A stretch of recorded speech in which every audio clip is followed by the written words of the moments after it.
আসসালামু আলাইকুম। আজকে আমি বানাবো হচ্ছে সিম্পল পিঠা। এই পিঠাটা বানানো সহজ আর খেতেও মজা হয়।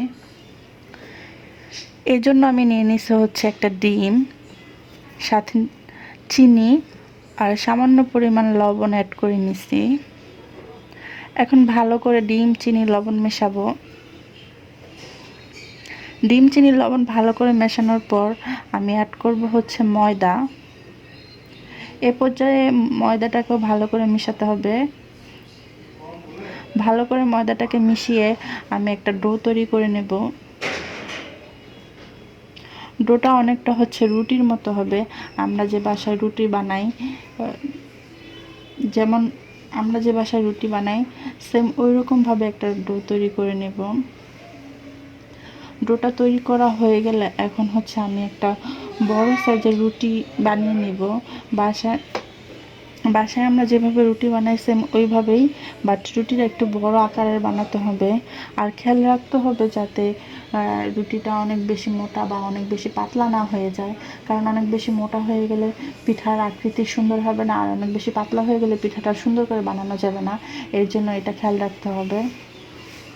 ব্যাস, রুটিটা বানানো হয়ে গেলে এখন হচ্ছে রুটিটা গোল গোল শেপ করে কেটে নিতে হবে। এর জন্য আমি ইউজ করছি হচ্ছে একটা মুখা।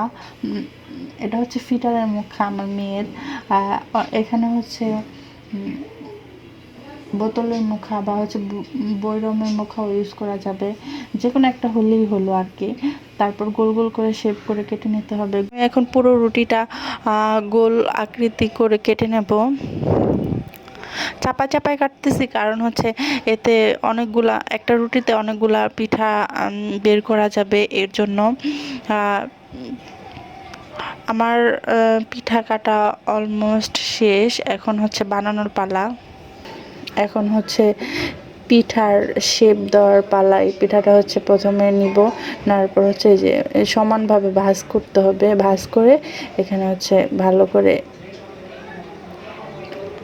করে চাপ দিয়ে লাগাই দিতে হবে। তারপর হচ্ছে আবার নিচ দিয়ে সেম সুন্দর করে ধরে তারপর চাপ দিলে একটা সুন্দর আকারে পিঠা তৈরি হয়ে যায়। এই পিঠাটা যেহেতু দেখতে সিম্পলের মতো, তাই একে অনেকেই সিম্পল পিঠাই বলে। বেশিরভাগ মানুষই এই পিঠাকে সিম্পল পিঠা বলে।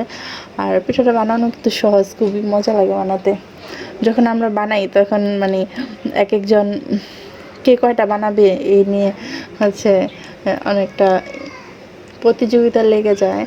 আর এই তো খুব ইজিলি বানিয়ে ফেললাম হচ্ছে সিম্পল পিঠা। আর অনেকগুলা বানাই নিচ্ছি। এখন হচ্ছে ভাজবো। ভাজার জন্য হচ্ছে প্রথমে তেলটা গরম করে নিচ্ছি। আর গরম করার পর এখন আস্তে আস্তে পিঠাগুলো সব দিয়ে দেব।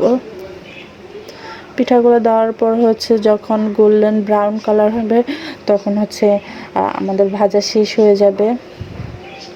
তো আমার পিঠা অলমোস্ট গোল্ডেন ব্রাউন কালার হয়ে গেছে। এখন হচ্ছে নামানোর পালা।